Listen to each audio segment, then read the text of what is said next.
Video kali ini Mimin akan membahas soal UTBK Fisika nomor 7-nya ya. Langsung aja kita mulai. Sebuah benda A bermasa MA bergerak sepanjang sumbu X positif dengan laju konstan. Benda tersebut menumbuk benda B yang massa B yang bermasa MB yang diam. Berarti VB-nya itu 0 ya. Selama tumbukan, gaya interaksi yang dialami benda B ditunjukkan pada gambar. Oke. Jika laju benda A setelah bertumbukan adalah VA, lajunya mula-mula adalah. Nah, untuk kerjaan ini kita harus tahu dulu hubungan antara momentum sama impuls. Kita tahu kalau rumus impuls itu bisa kita tuliskan sebagai perubahan momentum. Berarti M delta V. Oke. Nah, di gambar ini itu adalah hubungan F dengan delta T yang berarti adalah impulsnya. Berarti impulsnya ini bisa kita cari dengan menghitung luas segitiganya. Kalau menghitung luas segitiganya berarti I-nya itu kan setengah F0 delta T0 kan. Bisa sampai sini. Nah, kemudian I-nya itu kita tinggal masukkan ke rumus yang tadi delta P. Berarti ini delta PB ya. Kenapa delta PB? Karena grafiknya itu punyanya B, maka hubungan impuls sama momentumnya juga adalah yang punya B-nya. Berarti kalau kita tuliskan setengah F0 delta T0 sama dengan MB. Oke. Nah, V2 dikurang V1. Berarti kita tuliskan V2 dikurang V1. V1-nya itu kan masanya itu diam. Berarti dikurang 0. Sama dengan setengah F0 delta T0 sama dengan MB V. Ini nulisnya jangan B2 jangan V2 deh, berarti kita tuliskan VB aksen aja ya. VB aksen. Nah, ini persamaan pertama. Kemudian karena benda A-nya itu bertumbukan dengan benda B, berarti yang kita cari adalah hukum kekalan momentumnya. Agar kita bisa mencari kecepatan mula-mulanya.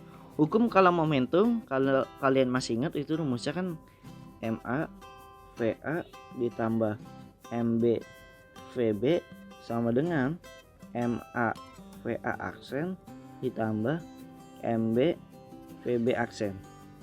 Yaudah kita masukin, berarti MA VA ditambah 0. Kenapa 0? Karena kan VB awalnya itu kan mula-mula diam. Kemudian MA VA.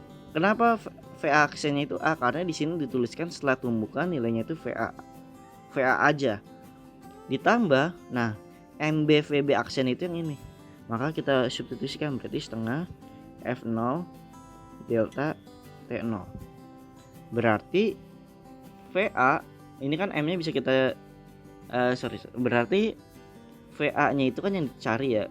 Ya udah, berarti MA VA ditambah setengah V0 delta T0 per MA. Nah, MA yang bawah sama yang sebelah kiri ini bisa kita coret biar sesuai sama di option jawabannya.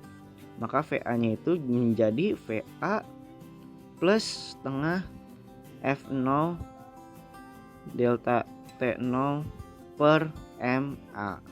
Maka kalau kita lihat dari jawabannya itu yang tepat itu adalah yang B. Seperti itu aja. Oke.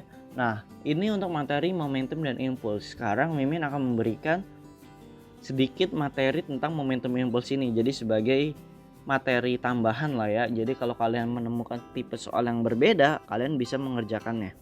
Nah, untuk hukum kala momentum tadi udah dapat rumusnya kan ini.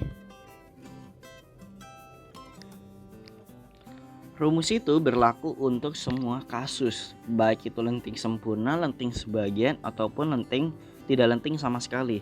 Kalau kalian masih ingat, ada lenting sempurna ya. Sempurna. Lenting sempurna itu E-nya sama dengan 1. Kalau sebagian,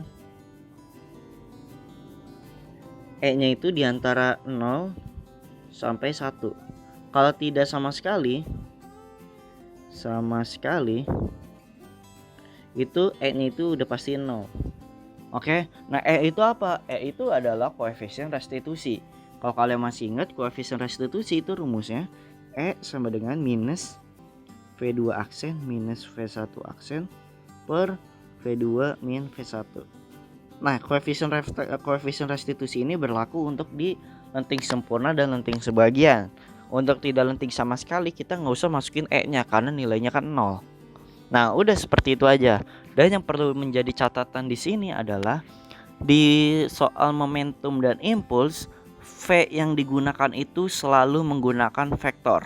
Artinya dilihat juga arahnya. Jadi kalau misalkan ada dua buah benda bertuburkan nih, bertabrakan atau bertumbukan, VA di sini VB.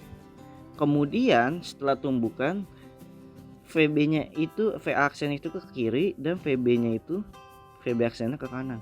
Nah, nanti kalian masukin di koefisien restitusinya yang ini, itu nanti VB-nya itu negatif.